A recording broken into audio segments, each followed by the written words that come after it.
Rasulullah bersabda, "Pada akhir zaman, akan muncul seorang khalifah dari umatku, yang akan melimpahkan harta kekayaan dengan selimpah-limpahnya, dan ia sama sekali tidak akan menghitung-hitungnya."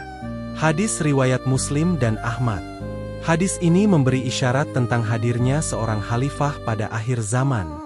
Beliau memimpin dengan sistem khilafah Islamiyah, menghadirkan keadilan, kemakmuran, dan persatuan. Kekayaannya melimpah sehingga rakyat hidup sejahtera tanpa kekurangan. Perbedaan khalifah dan Imam Mahdi. Sebagian orang mengira hadis tersebut merujuk pada Imam Al-Mahdi. Namun para ulama menjelaskan bahwa ada perbedaan.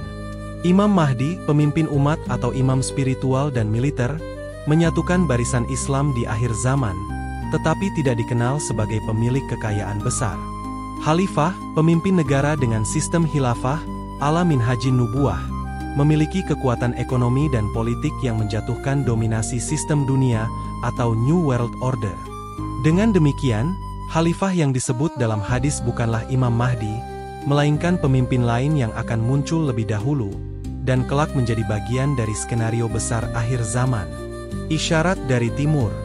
Hadis lain meriwayatkan, dari Ibnu Umar radhiyallahu anhu, Rasulullah memegang tangan Sayyidina Ali radhiyallahu anhu dan bersabda, "Akan keluar dari sulbi ini seorang pemuda yang akan memenuhi bumi dengan keadilan. Jika kalian meyakini hal itu, maka hendaklah bersama pemuda Bani Tamim itu.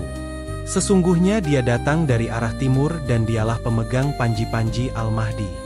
Hadis riwayat At-Tabrani. Hadis ini memberi isyarat jelas tentang munculnya seorang pemimpin di timur, yang digambarkan sebagai pemuda Bani Tamim. Ia akan menjadi khalifah yang menegakkan keadilan, dan sekaligus menjadi pengusung panji-panji Imam Mahdi. Bila ditarik garis lurus dari Mekah ke arah timur, kawasan yang dimaksud berada pada wilayah Nusantara.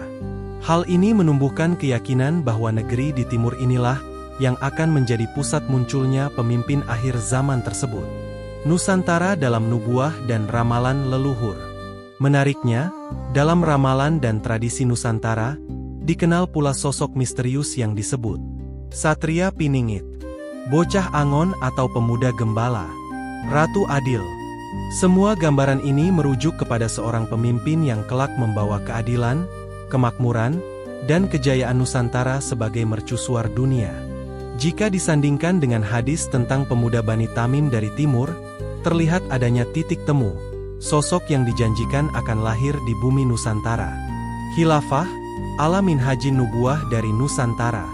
Setelah runtuhnya Khilafah Utsmaniyah di Turki tahun 1924, dunia Islam memasuki fase panjang tanpa khalifah. Namun Rasulullah telah menubuatkan akan kembalinya sistem khilafah di akhir zaman dengan manhaj kenabian. Pemuda Bani Tamim dari timur inilah yang diyakini akan menjadi khalifah akhir zaman, memimpin negeri kaya raya, dermawan, dan penuh keberkahan. Di tangannya, Nusantara akan tampil sebagai baldatun tawibatun warabun ghafur, negeri makmur yang diridhai Allah.